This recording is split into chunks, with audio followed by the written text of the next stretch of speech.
ኢትዮ ጅቡቲ ባቡር በሎጂስቲክስ ዘርፉ ከፍተኛ ለውጥ እያደረገባቸው ከሚገኙ ፕሮጀክቶች መካከል አሁን የምንገኝበት የእንዶዴ የደረቅ ወደብ ማስፋፊያ ፕሮጀክት ዋነኛው ነው። ጥቅምት 15 ቀን 2018 ዓ.ም ግንባታው የተጀመረው ፕሮጀክቱ 1.5 ቢሊዮን ብር ወጪ ይጠይቃል። ይህም ፕሮጀክት በ3 ወራት ለማጠናቀቅ የታቀደ ሲሆን በአሁኑ ወቅት የግንባታ ሂደቱ የማጠቃለያ ምዕራፍ ላይ ይገኛል። 98 በመቶ ስራውም ተጠናቋል።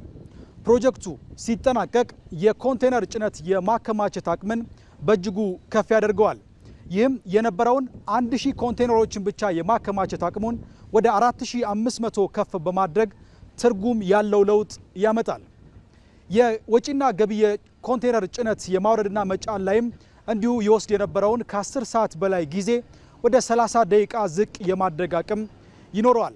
በምዕራፍ 2 የሚከናወነው ፕሮጀክት ደግሞ የአፈር ማዳበሪያን ጨምሮ ብትን ጭነቶች የሚስተናገድበት የጭነት ማዕከል ነው። 1.4 ቢሊዮን ብር የሚፈጅ ሲሆን በ3 ወር ውስጥ ለማጠናቀቅ ታቅዶ እየተሰራ ነው። ይህም አፈጻጸሙ 22 በመቶ ደርሷል። ከዚህ በተጨማሪ በ560 ሚሊዮን ብር ወጪ የሚገነባው የባቡር ሀዲድ መስመር በእንዶዴ ደረቅ ወደብ ማስፋፊያ ፕሮጀክት ውስጥ እየተከናወነ ይገኛል። የአፈር ቁፋሮን ጨምሮ ለግንባታ አስፈላጊ የሆኑ ግብዓቶች እየተሟሉለት ሲሆን የካቲት 23 ቀን 2018 ዓ.ም ግንባታው መጀመሩ እናስታውሳለን። ይህም በ3 ወር ጊዜ ውስጥ የሚጠናቀቅ ሲሆን በቀናት ውስጥ በተሰሩለት ስራዎች 10 በመቶ ተግባራት ተከናውነዋል።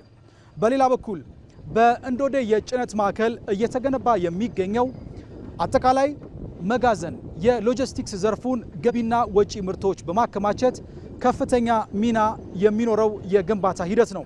በ1.47 ቢሊዮን ብር የሚገነባው መጋዘኑ በ9 ወራት ውስጥ ለማጠናቀቅ እቅድ ተይዞለታል።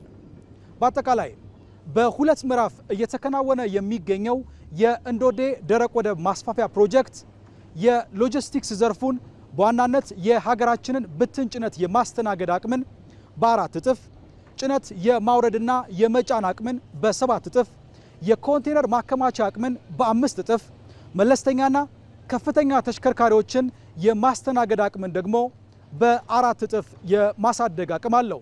ግንባታቸው ሙሉ በሙሉ ሲጠናቀቅ ኢትዮጵያ በዓለም ባንክ የሎጂስቲክስ አፈጻጸም ያላትን ደረጃ በእጅጉ ያሻሽላል። ሌላኛው ምክትል ጠቅላይ ሚኒስትር ተመስገን ጥሩነህ የጎበኙት ደግሞ ኤምጂ እንዶዴ ባቡር ጣቢያ አገናኝ የባቡር መስመር ፕሮጀክት ነው። ከአዲስ አበባ በቅርብ ርቀት የሚገኝ ወሳኝ የሎጂስቲክስ የመሰረተ ልማት ፕሮጀክት ነው። ፕሮጀክቱ የኢትዮጵያን የመልቲ ሞዳል ትራንስፖርት አቅምን ለማሳደግ ወሳኝ ተጨማሪ አቅም ይሰጣል ተብሎ ታስቦበታል። በ2.5 ቢሊዮን ብር ወጪ በኢትዮ ጅቡቲ ባቡር የተገነባም ነው። ፕሮጀክቱ በኢትዮጵያ የግል ኩባንያ ፋይናንስ ተደርጎ የተገነባ የመጀመሪያው የባቡር መሰረተ ልማት ሲሆን በአሁኑ ጊዜ በገላን ኢንዱስትሪ ዞን የሚገኘው ኤምጂ ኢንዱስትሪ ፓርክ በዓመት ወደ 550 ሺህ ቶን የሚደርስ የወጪና ገቢ ጭነት ያስተናግዳል። ይህ የወጪና ገቢ ግብዓት መጠን በሚቀጥሉት 5 ዓመታት ውስጥ ወደ 1,549,200 ቶንና በ10 ዓመታት ውስጥ ደግሞ ወደ 2 ቢሊዮን 79,000 ቶን ይደርሳል ተብሎ ይጠበቃል። ምክትል ጠቅላይ ሚኒስትር ተመስገን ጥሩነህም አጠቃላይ በጉብኝታቸው ያነሱት ሀሳብ ምንድነው?